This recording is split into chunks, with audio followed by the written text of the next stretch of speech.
नमस्कार दर्शकों, मैं हूं आपके साथ माधुरी बंसल और आप देख रहे हैं सिटी नेटवर्क का मथुरा हलचल। और आइए रुक करते हैं आज की खास कुछ खबरों की ओर। धर्म रक्षा संघ की एक शोक सभा आचार्य भद्रीश महाराज की अध्यक्षता में भागवत मध्यम परिक्रमा मार्ग वृंदावन में आयोजित की गई। शोक सभा में नई दिल्ली में लाल किले के पास हुए आतंकवादी हमले के कारण बम विस्फोट में मारे गए निर्दोष लोगों की आत्मा की शांति के लिए 2 मिनट का मौन रखकर उन्हें श्रद्धांजलि अर्पित की गई। सभी संतों ने इस आतंकवादी घटना के विरोध में आक्रोश व्यक्त किया। धर्म रक्षा संघ के राष्ट्रीय अध्यक्ष ने कहा कि बाबा बागेश्वर धाम की सनातन हिंदू एकता यात्रा के समय दिल्ली में हुआ विस्फोट पाकिस्तान परस्त आतंकवादियों की हताशा को प्रकट करता है। आतंकवादियों के आकांक्षाओं को अच्छी तरीके से समझ लेना चाहिए कि सनातनी समाज ऐसी घटनाओं से विचलित होने वाला नहीं है।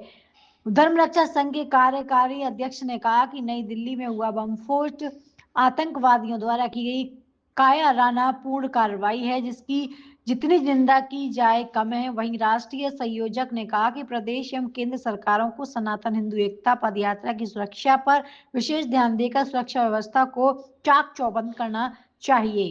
जो प्रदर्शन किया गया है, क्या है पूरा मामला? एक दीर्घ अंतराल के बाद आज आतंकवाद ने फिर सिर उठाया है और वो भी हमारी राजधानी दिल्ली में।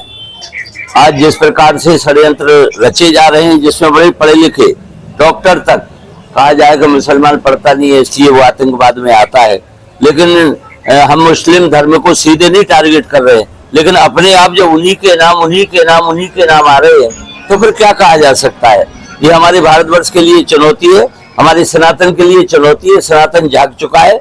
आज पदयात्राओं के माध्यम से बड़े बड़े संत और राजनेता सभी यही चाहते हैं कि हमारा भारत हिंदू राष्ट्र घोषित हो और इन मुसलमानों को दूसरे दर्जे का नागरिक सिद्ध किया जाए, क्योंकि ना इनके वोटों का लालच रहेगा और ना ये कभी आगे बढ़ पाएंगे। अपने आप धर्मांतरण करके स्वतः अपने घर में वापस आ जाएंगे। बागेश्वर धाम यात्रा निकाल रहे हैं। जैसे कि कल हमला हुआ, उसके लिए विरोध प्रदर्शन किया गया है। सरकार की सनातन जोड़ो यात्रा की आ रही है, किस नजरिए से मानते हैं?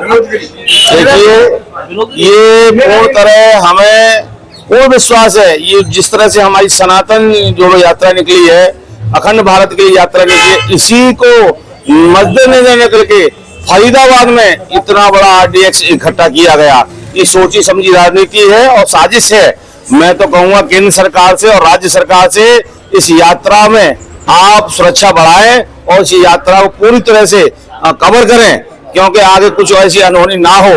और जिन्होंने ये आतंकवादी घटना की है उनका मैं घोर निंदा करता हूं। पाकिस्तान को भी मैं चेतावनी देता हूं कि इस तरह की भारत में घटना करोगे तो आप नेस्त नाबूद हो जाओगे। और मुझे पूर्ण विश्वास है केंद्र सरकार पर और राज्य सरकार पर कि ये सनातनी जो यात्रा निकल रही है उसे पूरी प्रोटेक्शन दी जाएगी और सभी सनातनियों की सुरक्षा के लिए केंद्र सरकार राज्य सरकार जिम्मेदार है। क्या माना जाए, क्या सजा देनी चाहिए ऐसे? उन्हें तत्काल फांसी दे देनी चाहिए। नहीं कोई केस चलाए, ना कोई इंक्वायरी। जब पकड़े गए, साक्ष्य हमारे पास है, मौजूद है, जो धरवारा है, तो उसमें अब साक्ष्य की जरूरत क्या है, केस चलाने की जरूरत क्या है? हमारे भारत का कानून बहुत लचीला है, इसमें आतंकवादी बच जाते हैं और यहाँ पनपते हैं। हजारों करोड़ों का खर्च होता है उन लोगों पर। ऐसे लोगों को तुरंत फांसी देके मिसाल दे देनी चाहिए। एक कौवा को टांग दो तो 100 कौवा अपने आप ही सुधर जाते हैं। ऐसी मिसाल भारत को पेश करनी चाहिए। और दूध का दूध पानी पानी पहले ही हो चुका है और आगे भी हो जाएगा। मुझे पूर्ण विश्वास है केंद्र सरकार इसे गंभीरता से लेके एक मजबूत जवाब देगी पाकिस्तान को। और हमारी जो सनातन यात्रा निकल रही है, हमारी प्रदेश सरकार उन्हें पूरी सुरक्षा देगी। निश्चित ही उस यात्रा को सफल बनाने का कार्यक्रम। 10 दिन की यात्रा थी, दिल्ली से ही शुरुआत हुई थी और मथुरा में समापन होना है। क्या मथुरा में भी कुछ लगता है? क्या प्रशासन, यहाँ के प्रशासन को चेतना चाहिए, जागृत होना चाहिए कि इस घटना को कड़ी से कड़ी इस पर कार्रवाई करनी चाहिए। और जितने भी यहाँ, मैं तो कहता हूँ कि हर रोड और राजमार्गों की चेकिंग की जाए कि हमारे साधुओं भेष में, ऐसे उत्तराखंड में चलाया गया था, कहीं इस भेष में यहाँ, क्योंकि इसे साजिश देने का कार्य वो भेष बदल के देना चाह रहे थे, तो इसमें भी पूरी तरह से सरकार को इसे देखना चाहिए। और जितने भी वेरिफिकेशन करने चाहिए, ई रिक्शा जितने चल रहे हैं हमारे प्रदेश जहाँ पे वृंदावन में, उन पे कोई कुछ भी मापदंड नहीं है। हमारी सरकार पर कोई डॉक्यूमेंट नहीं है। अगर डॉक्यूमेंट है तो रिक्शे यहाँ चल कहाँ से रहे? इनके ऊपर कार्रवाई होनी चाहिए, इनकी जांच होनी चाहिए। और वही इस वृंदावन, क्योंकि वृंदावन एक हब है, वृंदावन पूरे भारत विश्व के लोग आते हैं, इसमें कड़ी से कड़ी संज्ञान लेना चाहिए और गंभीरता से यहाँ की जो प्रशासन है उसे सोचना चाहिए। आज विरोध किया है, क्या पूरा मामला? देखिए, जैसा कि आप सब जानते हैं कि हर मुसलमान आतंकवादी नहीं होता, मगर हर आतंकवादी मुसलमान होता है। तो जितनी भी आतंक की घटनाएं अब तक हुई हैं, इन सारी घटनाओं में कहीं ना कहीं मुस्लिम समाज के लोग जुड़े रहते हैं, और जो मुस्लिम समाज के लोग जुड़ते हैं उनके तार पाकिस्तान से जुड़े होते हैं, क्योंकि पाकिस्तान से उनको पैसा भी मिलता है, उनको RDX जैसा विस्फोटक सामान भी मिलता है, और उसी का प्रयोग करके वो भारत में अराजकता और आतंकवाद फैलाते रहे हैं। और हालांकि बहुत दिनों से उनको मौका नहीं मिला था।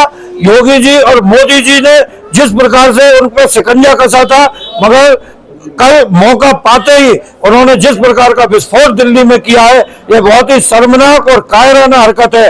मगर हमें उम्मीद है कि इस घटना से सबक लेकर हमारी केंद्र सरकार बहुत जल्दी जो इनका आतंकवाद का मॉड्यूल नया सिस्टम तैयार हो रहा है उसे नेस्त नाबूद करेगी, और ऐसे आतंकवादियों के जितने भी इनके शुभचिंतक हैं, इस कृत्य में शामिल लोग हैं, इन सभी को फांसी की सजा होनी चाहिए, क्योंकि हमारे संविधान में ऐसे लोगों के लिए अभी पूरी तरीके से कड़ी सजा का प्रावधान नहीं है। इनके खिलाफ बहुत कड़ी से कड़ी सजा इनको मिलनी चाहिए।